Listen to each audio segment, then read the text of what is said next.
नाव काय आहे तुमचं? पांडुरंग हाके. अचकदानी. अचकदानी. किती आहे रोपांची संख्या?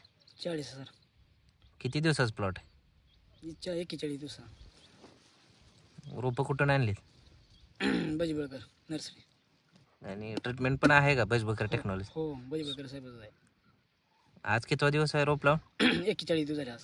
41. सगळीकडे असं सेटिंग आहे का? होय होय असं आहे. हे परत काय पाहिजे ठिकाणी बकळा आहे जास्त आहे.